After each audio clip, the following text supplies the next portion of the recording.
Hello students. Exam में हमसे profit और लॉस के क्वेश्चन कई बार इस तरीके से पूछे जाते हैं कि किसी एक सामान की कीमत पहले 10% से इंक्रीज़ करती, फिर उसे 10% से डिक्रीज़ कर दिया गया, तो बताइए कुल कितना चेंज हुआ। या फिर उसकी वैल्यू को 33 इंटू 1/3% से इंक्रीज़ किया, देन 16 इंटू 2/3 से डिक्रीज़ किया, तब उसकी वैल्यू क्या होगी। तो इस तरीके के जब सवाल आप करने बैठते हैं तो इनमें बहुत टाइम लगता है। तो इन सवालों को बहुत ही शॉर्टकट मेथड से कैसे सॉल्व करना है वो मैं आपको आज यहाँ पर बताने वाली हूँ। तो अगर हम बात करते हैं, पहले हम एक बार फॉर्मूले को देखते हैं, उसके बाद हम इस शॉर्टकट पर जाएंगे। तो अगर हम यहाँ पर बात करें कि कोई भी एक सामान है, उसकी प्राइस को पहले X% से बढ़ा दिया गया, उसके बाद उसकी प्राइस को फिर Y% से बढ़ा दिया गया, तो अब कुल उसकी जो प्राइस है टोटल उसमें कितना इंक्रीमेंट हुआ। तो ऐसा नहीं होता है कि माना कि जैसे कोई सामान है वो अगर 100 रुपीज़ का है तो पहले उसे 10% से बढ़ाया, फिर उसे 10% से बढ़ाया। तो आप ऐसा नहीं लिख सकते इन 10 और 10 को जोड़ करके कि 20% हो गया तो इसकी जो कीमत है पहले अगर 100 थी तो वो 120 रुपीज़ हो गई। हम ऐसा नहीं लिख सकते। हमें क्या करना होगा, पहले ये निकालना होगा कि जब इसकी प्राइस 10% बढ़ी तब इसकी प्राइस क्या थी। सपोज़ Z थी, फिर इस Z पर फिर से 10% लगा तो अब इसकी प्राइस हो गई P। तो ये फाइनल आंसर होगा और ये कभी भी इस 120 के इक्वल नहीं होगा। तो क्या फॉर्मूला हम यूज़ करते हैं वो हम यहाँ पर देख लेते हैं। तो पहला केस हम लेते हैं, फर्स्ट केस में मैंने ये कहा कि जो प्राइस है वो X% से पहले इंक्रीज़ हुई। ठीक है, माना कि जो P है वो ओरिजिनल प्राइस है, उसके बाद हमने प्राइस को X% से बढ़ाया, उसके बाद Y% से इस प्राइस को इंक्रीज़ किया। तो अब जो टोटल इंक्रीमेंट होगा कॉस्ट में, जो नेट परसेंटेज इंक्रीमेंट होगा वो क्या होगा, वो होगा हमारे पास X plus Y plus XY upon 100%। इतने परसेंट से उस सामान की प्राइस बढ़ेगी। ठीक है, अब अगर हम सेकंड पर आएँ तो इसमें हम ये कर लेते हैं कि दोनों की ही प्राइस को गिरा देते हैं। अगर X% से डिक्रीज़ हुई फिर उसके बाद Y% से उसकी प्राइस क्या हुई, डिक्रीज़ हुई, तो अब नेट प्राइस क्या होगी, डिक्रीमेंट होगा। और वो डिक्रीमेंट कितना होगा, तो वो हो जाएगा हमारे पास X plus Y minus XY upon 100%। इस तरीके से हम फॉर्मूले में वैल्यू पुट करके रखते हैं। ठीक है, अब अगर हम थर्ड केस की बात करें तो ज़रूरी तो नहीं है ना कि दोनों बार प्राइस इंक्रीज़ हो या दोनों बार डिक्रीज़ हो, एक बार इंक्रीज़ और एक बार डिक्रीज़ हो सकती है। तो प्राइस यहाँ पर X% से मैंने कह दिया इंक्रीज़ हो गई और Y% से ये प्राइस क्या हो गई, डिक्रीज़ हो गई। तब ये जो नेट चेंज है परसेंटेज में, अब वो कुछ भी हो सकता है, वो बढ़ भी सकती है घट भी सकती है, वो हमें सॉल्व करने के बाद पता चलेगा। तो इसीलिए यहाँ पर मैं ये जैसे यहाँ इंक्रीमेंट का एरो था, यहाँ डिक्रीमेंट का एरो था, तो इस एरो को यूज़ नहीं करेंगे, नेट चेंज लिखेंगे। क्योंकि प्राइस X से बढ़ी है तो X पॉजिटिव, Y डिक्रीज़ हुई है तो Y negative, minus XY upon 100%। इस तरीके से फॉर्मूले में वैल्यू पुट करते हैं। बट अगर आपको ऐसा नहीं करना है, डायरेक्ट करना है, तो हम आ जाते हैं हमारे शॉर्टकट पर। इसे हम कहेंगे शॉर्टकट। तो इसके लिए हम क्या करेंगे, जो मैंने फर्स्ट केस दिया है हम उसे ही देखते हैं। क्वेश्चन दिया है ना मैंने फर्स्ट वाला, उसमें हमने लिखा था 10% पहले इंक्रीमेंट और फिर से 10% इंक्रीमेंट। ठीक है, तो अगर आप फॉर्मूले पर जाएंगे तो फॉर्मूले से क्या कैसे करेंगे हम, 10 प्लस 10 प्लस 10 इंटू 10 अपॉन 100, इस तरीके से सॉल्व करेंगे।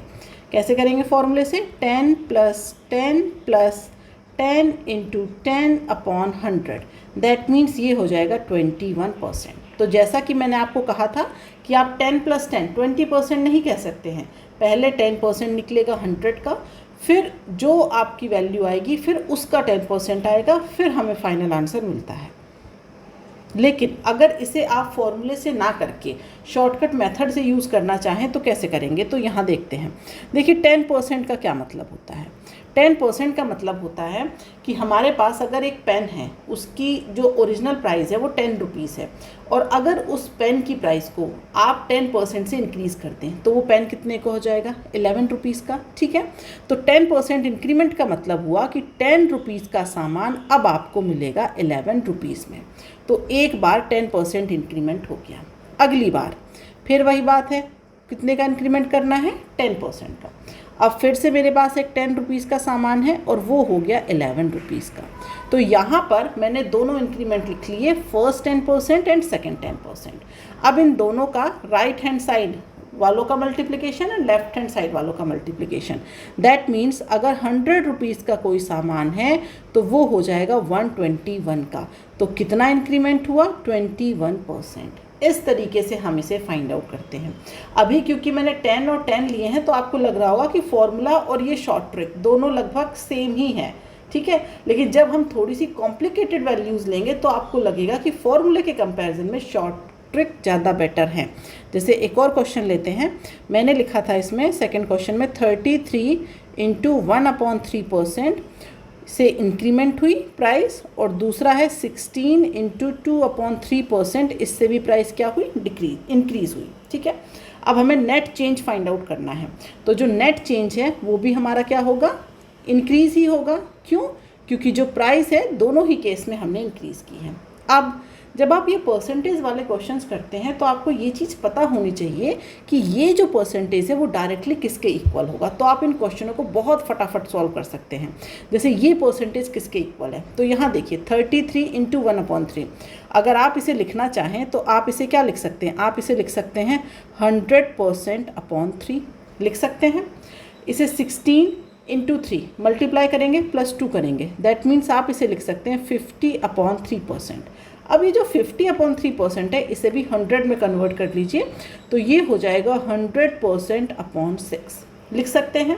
दैट मीन्स इसका मतलब हुआ 1/3%, हटा दीजिए, और इसका मतलब हो गया 1/6। जब आप इस तरीके के क्वेश्चंस की प्रैक्टिस करेंगे तो आपको ये चीज़ बहुत जल्दी याद होगी। देख करके आप बता सकते हैं कि ये जो है इसकी वैल्यू है 1/3 और इसकी वैल्यू है 1/6, क्योंकि देखते ही आपको समझ में आ जाएगा कि 50/3 दैट मीन्स 1/6, ठीक है। तो अब जो कैलकुलेशन होगी वो होगी यहाँ पर 1/3 और 1/6 पर। 1/3 का क्या मतलब है? तो अगर हम फर्स्ट केस की बात करें, दैट मीन्स कोई सामान 3 रुपये का था, उस पर हमने 33 इंटू 1/3% की प्राइस को इंक्रीज़ कर दिया, तो अब वो सामान आपको कितने का मिलेगा? 4 रुपये का। 3 से उसकी जो प्राइस है वो 4 हो गई। सेकंड केस में देखें 1/6, इसका क्या मतलब है? 6 रुपीज़ का जो सामान था वो अब आपको कितने का मिलेगा? वो अब आपको मिलेगा 7 रुपीज़ का, ठीक है। अब यहाँ पर फिर वही बात, लेफ्ट हैंड साइड को अलग से मल्टीप्लिकेशन करिए, राइट हैंड साइड को अलग से। लेकिन यहाँ पर हम एक चीज़ और देख लेते हैं कि लेफ़्ट से राइट में कुछ कैंसिल हो रहा है क्या। जैसे ये 4 है और ये है 6, इन्हें आप 2 से कैंसिल कर सकते हैं ना, तो ये 2 हो जाएगा और ये हो जाएगा आपके पास 3। मतलब सेम साइड पर कैंसिल नहीं करेंगे आप। इस 3 और 6 इन्हें कैंसिल नहीं कर सकते आपस में। कैसे कैंसिल करेंगे? दोनों तरफ बैलेंस लेकर के चलेंगे कि अगर लेफ़्ट और राइट इन दोनों को आपस में कहीं पर कुछ कैंसिल आउट हो रहा हो तो हम उसे कैंसिल करने की कोशिश करेंगे। अब यहाँ पर देखिए ये कितना हो जाएगा? 3 इंटू 3 दैट मीन्स 9, और ये कितना हो जाएगा हमारे पास? 7 इंटू 2 दैट मीन्स 14। अब ये देखिए कि ये जो प्राइस है ये मतलब 9 रुपये का कोई सामान अब कितने का हो गया है? 14 रुपीज़ का। तो कितने रुपीज़ का इंक्रीमेंट हुआ है? 5 रुपीज़ का। अब ये जो 5 रुपीज़ का इंक्रीमेंट हुआ है, यहाँ से हम देखें तो 9 रुपये का सामान 14 रुपीज़ का हो गया, तो इंक्रीमेंट हुआ है 5 रुपीज़ का। और ये 5 रुपीज़ का इंक्रीमेंट किस पर हुआ है? बेस वैल्यू आती है 9, इंटू में कर दीजिए 100, दैट मीन्स 55 इंटू 5/9%। इस रेट से जो आपका सामान है उसकी जो कीमत है वो इंक्रीज़ हुई है, ठीक है। तो ये आप इस तरीके से सॉल्व करेंगे। एक दो क्वेश्चन और लेते हैं तो आपको बिल्कुल क्लियर हो जाएगा। एक क्वेश्चन में और मैंने कहा चलिए थोड़ा सा आसान सा नंबर लेते हैं। 20% से इंक्रीज़ किया एंड 30% से इंक्रीज़ किया, ठीक है। अब अगर मैं 20% की बात करूँ तो इसे हम कैसे लिख सकते हैं? 1/5। 30% को कैसे लिख सकते हैं हम? 3/10, ठीक है। अब 1/5 का क्या मतलब है? 1/5 का मतलब है कि यहाँ पर जो 5 रुपीज़ का सामान था वो हो गया 6 रुपीज़ का, और 3/10 का मतलब 10 रुपीज़ का सामान कितने का हो गया? 13 का, ठीक है। मतलब जो प्राइस है 1/5 मतलब 20% से इंक्रीज़ हुई, या फिर 1/5 लिखते हैं उसे, तो 5 रुपये का जो सामान है उस पर हम कितनी प्राइस बढ़ा रहे हैं, 1 रुपये प्राइस बढ़ा रहे हैं। दैट मीन्स 5 रुपये का सामान 6 रुपये का हो गया और 10 रुपये का सामान 13 का हो गया। ठीक है, अब यहाँ पर भी फिर क्या करेंगे हम, लेफ़्ट और राइट देखते हैं कहीं पर कुछ कैंसिल होगा क्या। तो ये 2 से कैंसिल हो जाएगा, ये आ जाएगा 3 और ये आ जाएगा 5। तो अब आप इसे लिख सकते हैं 25 रुपीज़ का सामान कितने का हो गया, 39 रुपीज़ का। कितने का इंक्रीमेंट है, +14। तो अब आप यहाँ पर लिखेंगे 14 का तो इंक्रीमेंट है, लेकिन किस पर इंक्रीमेंट है, ये बेस वैल्यू 25 पर। ठीक है, अब आपको इसे परसेंटेज में कन्वर्ट करना है तो 100 से मल्टीप्लाई कर दीजिए, ये कैंसिल हो जाएगा तो ये हो जाएगा 56%। दैट मीन्स उस सामान की जो कीमत है वो 56% से इंक्रीज़ हो गई है। तो अब आपसे अगर एग्ज़ाम में कुछ इस तरीके से पूछा जाए कि कोई भी एक सामान है वो 100 रुपये का सामान है, ठीक है, अब उस पर पहले आपने 20% प्राइस इंक्रीज़ की, फिर 30% प्राइस इंक्रीज़ की, तो बताइए उस सामान की अब जो फाइनल कॉस्ट है वो कितनी है, 56% से इंक्रीज़ हो गई है। दैट मीन्स अब उसकी जो न्यू कॉस्ट है वो आप लिख सकते हैं 156 रुपीज़। कोई भी फिगर हो सकता है, ये हो सकता है कि कोई जो सामान है वो 500 रुपीज़ का है, 400 रुपीज़ का है, तो आपको उसका 56% से इंक्रीज़ करके यहाँ पर उसका प्राइस बता देना है। एक दो क्वेश्चन और देख लेते हैं। अब यहाँ पर अगर मैं कहूँ कि किसी सामान की जो प्राइस है वो 12.5% इससे इंक्रीज़ हुई, देन 11 × 1/9% इससे इंक्रीज़ हुई, तो अब जो उसकी फाइनल कॉस्ट है वो क्या है। ठीक है, तो यहाँ पर अच्छा एक और क्वांटिटी ले लेते हैं, एक और नंबर से इंक्रीज़ कर देते हैं, 20% इससे भी इंक्रीज़ हुई। तो अब बताइए अब फाइनल कॉस्ट क्या होगी। तो ये देखिए 12.5% ये होता है 1/8। आप चाहें तो सॉल्व कर सकते हैं कि 12.5 अपॉन में क्या करेंगे 100। ठीक है, उसके बाद पॉइंट हटाएंगे तो यहाँ एक 0 आ जाएगा, 125 से इसे डिवाइड करेंगे तो ये हो जाएगा 1/8। ठीक है, इसी तरीके से अगर आप इसे भी लिखेंगे तो ये कितना हो जाएगा आपके पास 100/9। ठीक है, और ये तो पता ही है 20% दैट मीन्स 1/5। तो यहाँ से परसेंटेज वाला जब साइन आप हटाएंगे तो ये हो जाएगा 1/9 और ये है 1/5। ठीक है, तो यहाँ पर हम इसे अब क्लियरली लिख लेते हैं अच्छे से, ये 1/8 और ये हो जाएगा आपके पास 1/9। ओके, तो अब देखिए प्राइस क्या हो रही है, 8 रुपीज़ वाली जो सामान है वो कितने का कर दिया यहाँ पर 9 रुपीज़ का। अगले केस में 9 रुपीज़ वाला सामान कितने का कर दिया 10 रुपीज़ का। फिर नेक्स्ट केस में 5 रुपीज़ वाला सामान कितने का कर दिया 6 रुपीज़ का। ठीक है, तो अब यहाँ पर देखिए इसका मतलब अब आप इसे कुछ कैंसिल आउट कर सकते हैं क्या। यहाँ देखिए 9 से 9 कैंसिल, 5 और ये आ जाएगा 2, फिर ये 2 से ये 3 और ये 4। दैट मीन्स अब यहाँ पर भी हाँ एक जगह और कैंसिल हो रहा है, ये 2 और ये बचेगा 2। दैट मीन्स ये 2 से जो सामान है वो कितने का हो गया 3 रुपीज़ का। तो कितने का इंक्रीमेंट हुआ है +1 का। तो अब इंक्रीमेंट हुआ है 1 का, किस वैल्यू पर हुआ है 2 पर हुआ है, तो इसे आप लिख सकते हैं डायरेक्टली 50%। अब बताइए कि जब आप इन दो, अगर आपको दो क्वांटिटी दी गई है कि प्राइस को इतना इंक्रीज किया, X% से Y% से इंक्रीज़ किया, तो आप चलिए फॉर्मूले से निकाल भी लेंगे। लेकिन अगर इस तरीके से आपको 3 वैल्यूज़ दे दी गई हैं तो फिर आप परसेंटेज का इंक्रीमेंट कैसे निकाल पाएंगे।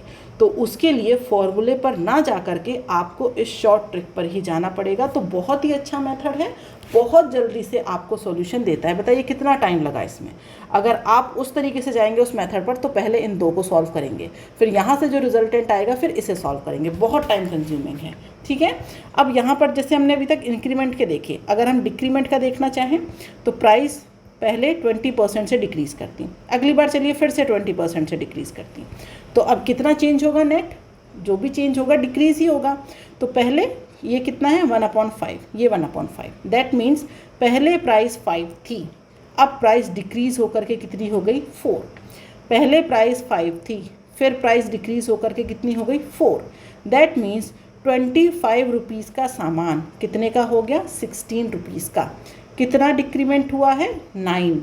That means 9 upon base value कितनी है 25, base value left hand side की ही होगी, मल्टीप्लाई कर दीजिए 100 का। दैट मीन्स 36% से उसकी प्राइस डिक्रीज़ हो गई, क्योंकि ये जो 9 है वो नेगेटिव है, तो यहाँ पर नेगेटिव साइन रिप्रेजेंट करता है कि प्राइस क्या हुई है, डिक्रीज हुई है। ठीक है, एक क्वेश्चन और लिख लेते हैं। पहले जो प्राइस थी वो 33 इंटू 1/3% से डिक्रीज़ हुई, आफ्टर दैट 16 इंटू 2/3% से डिक्रीज़ हुई। ओके, तो अब फिर से आपसे नेट चेंज पूछा है, तो ये हो जाएगा 1/3 और ये होता है 1/6। तो पहले प्राइस 3 थी, 3 से कितनी हो गई 2। पहले प्राइस 6 थी, 6 से कितनी हो गई वो 5। कुछ कैंसिल होगा क्या? हाँ, कैंसिल हो जाएगा। इस 2 से ये कैंसिल होगा यहाँ पर, तो ये आ जाएगा यहाँ 3। दैट मीन्स 9 से जो प्राइस थी वो हो गई 5। कितना डिक्रीमेंट है? 4 का। तो अब यहाँ पर ये आ जाएगा -4/9। माइनस साइन आप लगाए ना लगाए, क्योंकि हमें पता है दोनों वैल्यू डिक्रीज़ हो रही है तो डिक्रीमेंट ही है, इंटू 100। तो आप इसे लिख सकते हैं 44 इंटू 4/9% से जो प्राइस है वो आपकी क्या हुई है, डिक्रीज़ हुई है। ठीक है, अब अगर यहाँ पर 3 क्वांटिटी होती डिक्रीमेंट में, अगर 3 क्वांटिटी ले लूँ मैं, 9 इंटू 1/11% से डिक्रीज़, देन 10% से डिक्रीज़, देन 25% से डिक्रीज़। अब नेट चेंज बताइए, तो ये क्या हो जाएगा 1/11, 1/10, 1/4। ठीक है, तो प्राइस 10 से नहीं, प्राइस 11 से कितनी हो गई 10, क्योंकि डिक्रीमेंट है तो प्राइस 11 थी, डिक्रीज़ होकर के 10 हो गई। फिर प्राइस आपकी 10 से कितनी हो गई 9, फिर प्राइस 4 से कितना हो गया 3। ठीक है, अब कुछ कैंसिल देख लेते हैं हो रहा है क्या। 10 से 10 कैंसिल, उसके बाद कुछ और नहीं, कुछ और कैंसिल नहीं हो रहा है, तो ये हो जाएगा 44, और 44 से नई प्राइस कितनी हो गई 27। कितने का डिक्रीमेंट है 17। That means 17/44 into 100। तो ये जब आप इसे सॉल्व करेंगे तो ये आएगा 425/100। That means 38 into 7/11%। इतना प्राइस डिक्रीज़ हुआ है। ठीक है, अब तक तो हम क्या कर रहे थे, या तो डिक्रीज़ या इंक्रीज़। अब मिक्स वाला क्वेश्चन लेते हैं।